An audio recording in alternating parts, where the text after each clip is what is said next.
하나님의 말씀은 요한계시록 14장 14절로 16절입니다. 또 내가 보니 흰 구름이 있었고 그 구름 위에 인자 같은 이가 앉으셨는데 그 머리에는 금면류관이 있고 그의 손에는 예리한 낫을 가지셨습니다. 또 다른 천사가 그 성전으로부터 나와 그 구름 위에 앉은 이를 향하여 큰 음성으로 부르짖었습니다. 당신의 그 낫을 휘둘러 거두십시오. 그 땅에 그 곡식이 다 익어 거둘 시간이 되었습니다. 그 구름 위에 앉으시니가 낫을 그 땅 위에 휘두르시니 그 땅이 수확되었습니다. 원전 그대로 보는 요한계시록, 오늘은 14장 5번째 시간으로 알곡은 곡간에 포도주는 즙들에 그리스도의 심판대라는 제목으로 말씀을 나누겠습니다. 요한계시록을 보실 때는요, 각 장마다 시대를 연상하면서 이렇게 보시면 연결이 됩니다. 물론 다 그런 건 아니지만, 예를 들어서 14장이 나오면 14장은 시온산이 나오고, 그죠? 시온산이 나오고 14만 4천 있는 게 나오잖아요. 아, 그러면 이건 후 3년반이구나. 그것을 알 수 있죠. 그 다음에 14장 이제 6절부터 쭉 보면 거기 공중에 천사가 복음 가지고 심판한다는 얘기 나와요. 그러니까 이 그리스도의 심판대 그 준비 과정이구나. 그래서 이제 후 3년반이 끝나고 그리스도의 심판대를 공중에서 그 일이 벌어지겠구나. 그래서 오늘 14장도 보면 여기서 흰 구름이 나오고 인자 같은 이가 앉으셨고, 그럼 바로 이게 어느 시대요? 공중에 주님이 심판하시려고 거기 나타났구나. 그래서 그 시간들을 알 수 있습니다. 예를 들어서 7장 보면은 7장의 전반부에 뭐가 나와요? 인 맞는 사건이 나오잖아요. 그러니까 인 맞아서 그 사람 해하지 못하게 하는 건 14만 4천이 인을 맞고 있는 거는 전 3년반이구나. 이걸 알 수 있고요. 또 7장의 후반부는 뭐가 나올까요? 거긴 셀 수 없는 흰 머리가 흰 옷을 입고 거기에다가 장막 치는 장면이 나와요. 그것은 심판이 끝나서 이기는 자들 위해서 장막 치는 거구나. 그러니까 그리스도의 심판이 끝난 것은 7장 후반부는 그 부분이구나. 그러니까 그런 부분을 우리는 이제 그 어느 장마다 다 이렇게 생각할 수 있어요. 근데 특별히 오늘 마지막 14장 마지막 부분에 가서는 심판이 실제로 집행되는 거가 나옵니다. 그렇다면 거기 단어가 어떤 단어가 나와요? 인자 같으니. 그러면 재림 예수님, 심판하러 오시는 예수님, 그죠? 근데 같으니라고 했을까요? 같으니는 요한이 영의 몸으로 입으신 예수님이 항상 상태가 조금 변해. 근데 예수님 같긴 해. 근데 이제 그래서 인자 같으니. 1장에도 보면은 그 7교회 한가운데 인자 같으니. 그러니까 예수님 맞긴 맞는데 사실은 누구예요? 예수님의 천사가 예수님 모습을 하고 있으니까 이렇게 표현하는 것입니다. 그래서 이 14절 한 절 봐서도 이건 장수가 공중이구나. 또 거기에 예수님이 심판하러 오셨구나. 그리고 구름은 누구라고 볼 수 있어요? 천사라는 것. 이제 뒤에 보겠지만 천사를 구름으로 표현했으니까. 그리고 거기에는 머리에는 금면류관이 있다. 그 금면류관, 예수님이 금면류관을 썼어. 그럼 이거는 누굴까요? 짐승이나 적그리스도는 아니구나. 적그리스도는 면류관을 스테파노스를 쓴 적이 없어요. 항상 뭘 써요? 디아데마타, 그 왕관을 쓰고 있으니까. 이걸 통해서도 우리는 예수님의 심판하러 오시는 장면이 생생하게 이렇게 떠오르지 않습니까? 더구나 거기에는 예리한 낫을 가지셨어요. 낫은 뭘 때 쓰는 거예요? 곡식을 추수할 때 쓰는 거니까. 그래서 오늘 제목 보면 알곡은 곡간에 포도주는 즙들에 이런 제목이 나오는 것이죠. 그러면 이것을 이미 성경에 나오는 복음서에서 마태복음 25장 31절 볼까요? 거기에 이 장면이 있단 말입니다. 인자가 자기 영광으로 모든 천사들과 함께 올 때 자기 영광의 보좌에 앉으리니 모든 민족을 그 앞에 모으고. 그러면 모든 천사는 구름이구나. 사도 요한은 보이는 것만 써야 되니까 기록할 때는 구름으로 기록할 수밖에 없어요. 그죠? 근데 실제로 예수님이 말씀하실 때는 천사들이구나 알 수 있죠. 그다음에 모든 민족을 그 앞에 모으고, 그건 기독교인이라는 것을 알 수 있죠. 요한복음 3장 13절, 그 하늘에 내려온 자, 곧 인자 위에는 하늘에 올라간 자가 없느니라. 그러면 셋째 하늘에 올라간 분이 이제 공중으로 내려오셨구나. 거기에 왜? 인자 외에는, 그러니까 심판하실 분이니까 이걸 알 수 있죠. 그러니까 그런 생각을 가지고 있으면 어디를 있든지 그 상황이 떠오르는 거예요. 그죠? 사도행전 1장 11절 하반절 볼까요? 너희 가운데서 그 하늘 속으로 올려주신 이 예수는 그 하늘 속으로 가심을 본 그대로 오시리라. 그럼 가실 때 이렇게 가셨어. 그대로 오신다고 그랬으니까 그러면 바로 그 구름이 천사들이라는 것을 또 알 수 있지 않습니까? 거기에 특별히 히브리서 4장 14절에 보면요. 하늘들을 관통하신 분이라고 나왔어요. 하늘들을 뚫고 지나가셨다. 그러니까 이분이 재림할 때도 하늘들을 뚫고 공중으로 오시겠잖아요. 데살로니가전서 4장 16절 주께서 호령과 천사장의 음성과 하나님의 나팔 소리로 친히 하늘부터 강림하시리니. 그러니까 여기 보면 천사장이 나와요. 그러니까 예수님이 천사장도 되시는구나. 모든 천사의 우두머리가 돼야 모든 천사를 데리고 오시잖아요. 이런 말들이 금방금방 이해가 가는 거죠. 특별히 데살로니가전서 4장 16절에 보면 그 천사장 앞에는 정관사가 없어요. 그러니까 그 보호라는 말이죠. 예수님을 설명하고 있는 천사장으로서 천사들을 데리고 와야 되기 때문에 그런 모습을 보신다는 것을 알 수 있습니다. 그럼 요한계시록 자체에도 이런 말씀이 한번 있었어요. 요한계시록 1장 7절 맞춰보실까요? 보십시오. 그분께서 그 구름들과 함께 오십니다. 각 사람의 눈이 그를 볼 것이고 그분을 찌른 자들도 볼 것이요. 그 땅의 모든 지파가 그분 때문에 가슴을 치며 통곡할 것입니다. 반드시 그렇습니다. 그럼 여기 다 풀리잖아요. 구름이 바로 그 예수님 오시는 그 천사들이구나. 그리고 각 사람의 눈이 그를 볼 것이고 그를 찌른 자도 볼 것이요. 그 예수님 뭐 때문에 찔리셨습니까?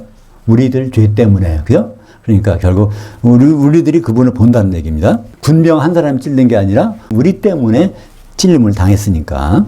그리고 땅의 모든 지파가 가슴 치며 통곡할 것입니다. 그러니까 모든 지파니까 이스라엘 12지파가 모든 기독교인들이 거기서 서는데 대부분은 어떻게? 이건 결국 지옥 가면 어떡하나. 그렇게 가슴 치며 통곡한다는 거예요. 땅의 모든 지파. 그러니까 교회가 어디 올라가 있어요? 공중으로 올라가서 심판받는 장면이 바로 나오지 않습니까? 또 10장, 요한계시록 10장 1절. 또 내가 보니 다른 힘센 천사. 그러면 결국은 동질의 힘센 천사. 바로 힘세다는 얘기는 모든 것을 이길 수 있는 분이니까 예수님이라는 걸 알 수 있죠. 하늘에서 내려오시는데 구름을 입고 있으며 그의 머리 위에 무지개가 있고 그의 얼굴은 해와 같고 그의 발들은 불기둥과 같았습니다. 이것이 결국 심판하시는 예수님 모습입니다. 바로 인자로 오시는 것은 심판하신 예수님이라는 것이 어디 나올까요? 마태복음 19장 28절. 그러니까 똑같은 장면을 성경 곳곳에서는 다른 모습으로 이렇게 설명하고 있어요. 세상이 새롭게 되어 인자가 자기 영광에 보좌 앉을 때 나를 따르던, 원래 말하면 나에게로 따랐던 너희도 12보좌에 앉아 이스라엘 12지파를 심판하리라.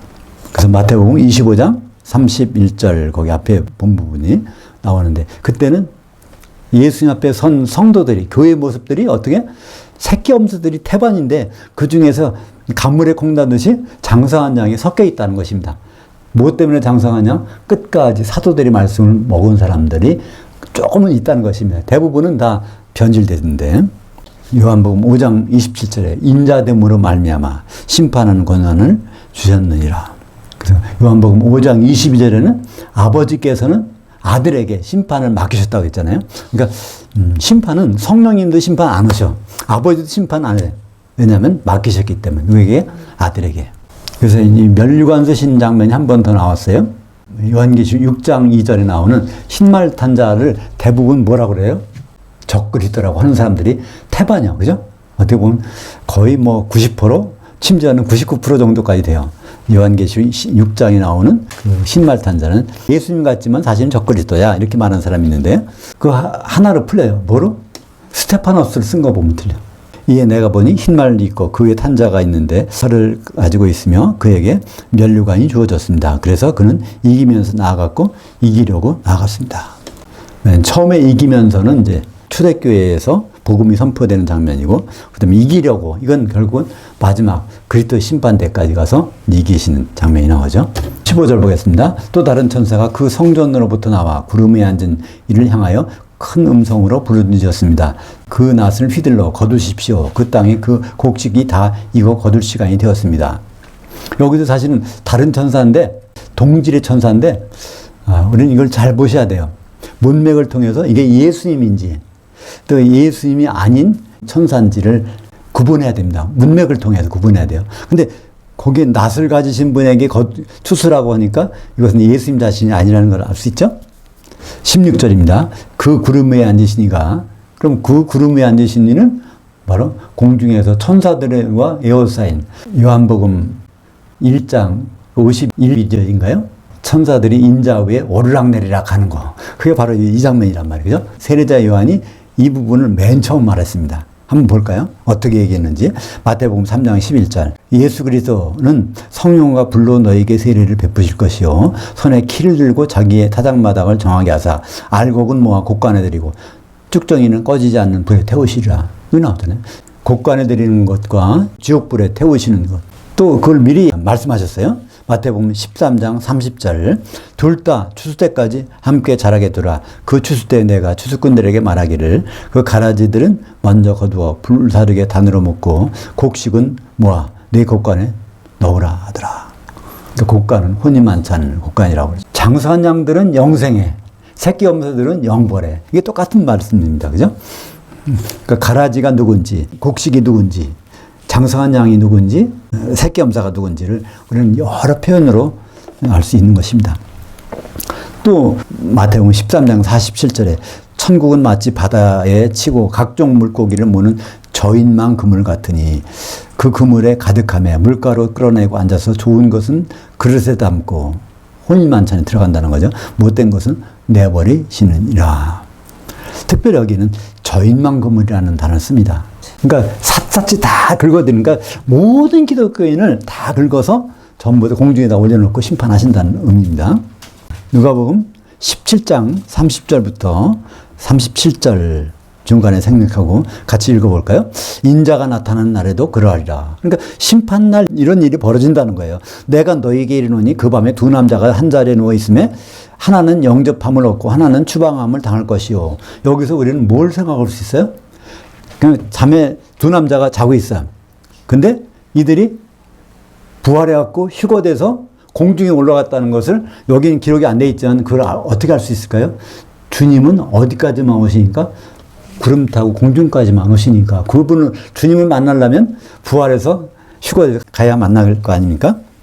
그 단어가 데려감이라는 단어가 아니라 영접함이라는 파랄람바로 영접함을 받고 하나는 거기까지 공중까지 갔는데 거기서 영접되느냐 하나는 거기까지 갔다가 아프헤미 추방되느냐 이것이 나옵니다. 또 35절 보면 두 여자가 함께 맷돌을 갈고 있으면 하나는 영접함을 얻고 하나는 추방함을 당할 것이니라. 여기서 보면 두 남자가 밤에 자고 있다는 얘기는 이건 죽은 그리스도인, 또 여기서 맷돌 갈고 있다는 것은 이거는 살아있는 그리스도인이라고 볼 수 있죠. 37절에 그들이 사도들이 대답하여 이르되 주여 그게 어딥니까? 그 심판하는 장소가 도대체 어딥니까? 물어봅니다. 이게 땅이라면 물어봤겠어요? 땅이 아니니까 물어보는 겁니다. 이르시되 그 몸이 있는 곳에는 그 독수리들이 함께 모임을 당하느니라 하시니라. 독수리들이 혼자 날아가는 것이 아니라 그들이 끌려간다는 거예요. 누구에게? 천사들에게 받들려서 이제 공중까지 올라가는데 누구에게로? 그 몸이 있는 곳에 그 독수리들이, 새끼 독수리들이 기독교인들이라면 큰 독수리는 예수님이죠. 예수님이 있는 곳에, 실체가 있는 곳에 독수리들이, 성도들이 부활해서 거기까지 끌려가는 것을 말씀하고 있죠.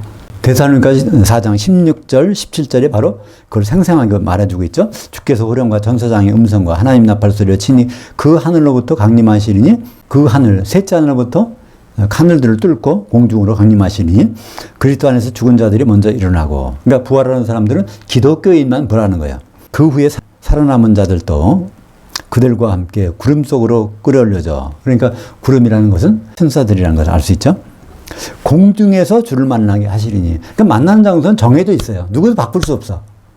뭐 지상에 제3성전을 세우면 거기서 뭐 붉은 송아지가 준비되고 뭐 제사 지낸다. 이런 말들은 사람들이 그냥 지어낸 말이지, 만나는 장소는요, 예수님 오시는 장소 가서 만나야지 어디 가서 만날까요? 요한계시록 16장 1절과 17절을 보면 거기 다 읽지는 않겠습니다. 앞으로 볼 거니까. 16장에서 재앙의 7대접을 쏟는데 그걸 다 땅에다 쏟으라고 그랬습니다. 근데 17절에 보면 7째 대접을 공중에서 쏟고 있어요. 그렇다는 얘기는 그 땅, 교회가, 7개 교회가 다 들림을 받아서 공중까지, 모든 기독교인들이 공중까지 올라가서 거기서 심판이 이루어진 장면을 쉽게 생각할 수 있습니다. 거기에 큰 지진, 지진이라는 것은 땅이 갈라지는 겁니다. 땅은 교회니까 교회가 심판받는 것을 큰 지진으로 이렇게 보여주고 계신 것입니다. 또 19장 6절에 가면 또 그리스도 심판대가 나옵니다. 심판대라기보다는 이미 거기서 심판을 받고 이기는 자들이 혼인만찬에 들어가는 것이 나오죠. 또 내가 들으니 허다한 물이 음성과도 같고 또 많은 물소리가도 같고 큰 우레소리와도 같은 소리 이르되 할렐루야 주 우리 하나님 곧 전능하신 이가 통치하셨도다.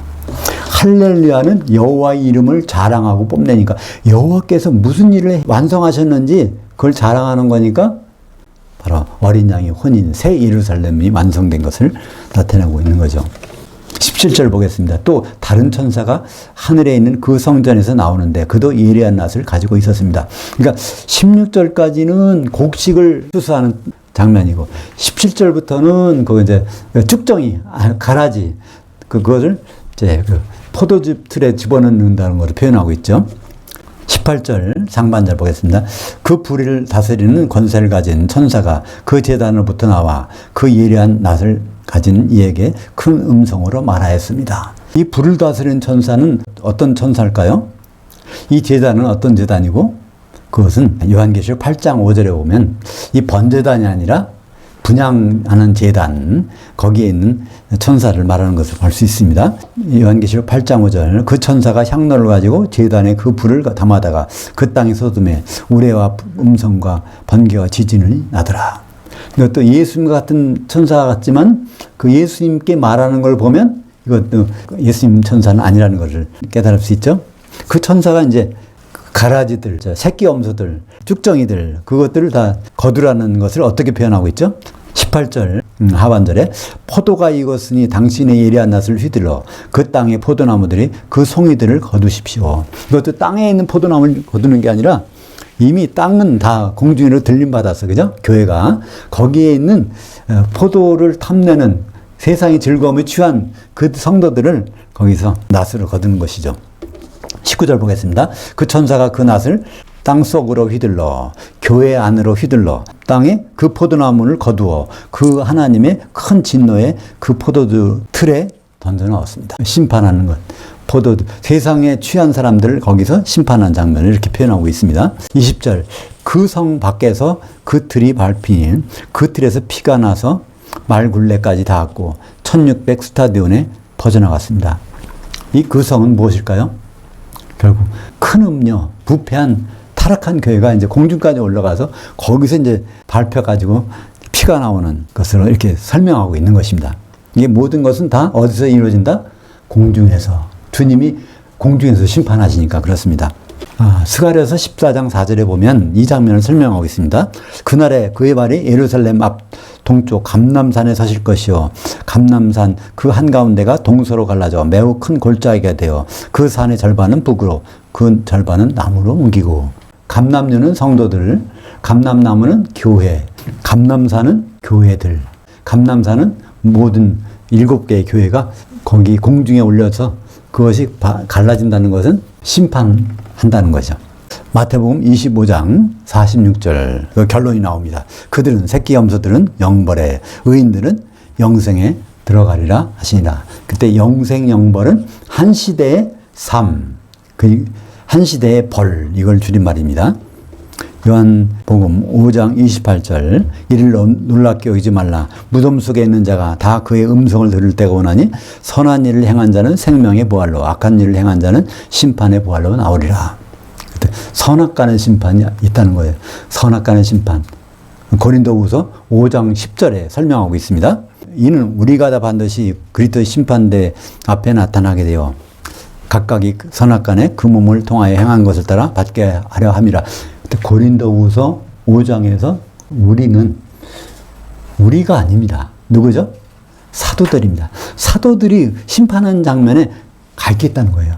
그러니까 사도들도 어디에? 공중에 있겠다는 겁니다. 그것이 어디 나왔죠? 마태복음 19장 28절, 그죠? 인자가 영광의 보좌에 앉을 때 나에게로 따랐던 너희도 12보좌에 앉아서 이스라엘 12지파를 심판하리라. 그러니까 그 자리에 사도들이 있다는 말을 고린도후서 5장 10절에서 우리가 그 심판하는 자리에 가서 성도들 각각이 선악간에 그 몸을 통해서 행한 것을 따라 심판해 주겠다는 겁니다. 요한계시록 1장 13절 그 초대들 한가운데 인자 같은 이가 발에 끌리는 옷을 입고 가슴에 금띠를 띠고, 그러니까 그리스도의 심판대를 아주 다각적으로 여러 방면으로 이렇게 설명하고 이렇게 저렇게 설명하고 계속 설명하고 있는 것입니다. 요한계시록 15장 2절은 심판이 끝난 다음의 장면입니다. 또 내가 보니 불이 섞인 유리바다 같은 것이 있고 그 짐승과 그 우상과 그의 이름의 수를 벗어난 이기는 자들이 이렇게 이기는 자들로 이렇게 구분됐다는 얘기는 심판이 끝났으니까 야, 이 사람들 이긴 자야. 이기는 자가 복수가 된 것은 성경에서 유일하게 15장 2절입니다. 그러니까 심판 직후의 장면이 바로 이 장면이죠. 심판 직후는 어떤 장면일까요? 어린 양이 혼인이 벌어지려고 하는 그 시점 장면들을 나타내고 있는 것입니다. 그래서 거기 보면 앞에는 정관사가 없어요. 유리바다. 그러니까 처음 나왔어. 근데 뒤에는 그 유리바다. 그러니까 그 앞에 나온 거. 그냥 유리바다가 아니라 불 섞인 불인 유리바다. 그러니까 불지옥을 나타내는 것이죠. 불지옥 위에 서 있는 사람들은 이기는 자들. 불지옥 속에 빠져 들어간 사람들은 큰성 바벨론. 요한계시록 18장 21절 보면 불지옥 속에 들어가 있는 사람들이 운운하는 것을 볼 수 있습니다. 이에 한 힘센 천사가 큰 맷돌 같은 돌을 들어 그 바다에 던져 이르되 큰 성 바벨론 이같이 비참하게 던져서 결코 다시 보이지 아니하리로다. 오늘 14장 20절에 그 성이 밖에서 틀에 밟히니 이게 그 불 섞인 유리바다 발에 거기에 쑥 들어가서 있는 장면입니다. 피가 얼마나 나왔어요? 스타디온 1600 스타디온. 그러니까 1스타디온은 185m라고 하니까 보통 운동장을 뭐라고 그래요? 스타디움이라고 그래요. 스타디움. 그게 바로 거기 성경 여기에서 나온 단어입니다. 스타디움. 그게 보통 로마에서는 185m 된다는 거예요. 그 운동장이. 그게 1600이니까 이게 거의 296km? 거의 300km 되는 거예요. 그 정도로 피가 쫙 빠지는 그 참혹한 심판 현장을 이렇게 거기서는 그 구더기도 죽지 않고 고통을 당하는 그 장면을 이렇게 설명하고 있는 것입니다. 지옥 그 처참한 현상들을 이렇게 설명하고 있는 것이죠. 기도하겠습니다. 하나님 아버지, 후 3년 반에 있을 그리스도의 심판대의 생생한 모습을 추수하는 장면을 통해서 우리에게 보여주심을 감사합니다. 우리가 결국 모두가 다 예외 없이 예수 믿는 사람들은 그 자리에 올라갈 것인데 그 자리에서 곳간에 들어가는 알곡이 될 수 있도록 인도하여 주시옵소서. 예수님 이름으로 기도합니다. 아멘.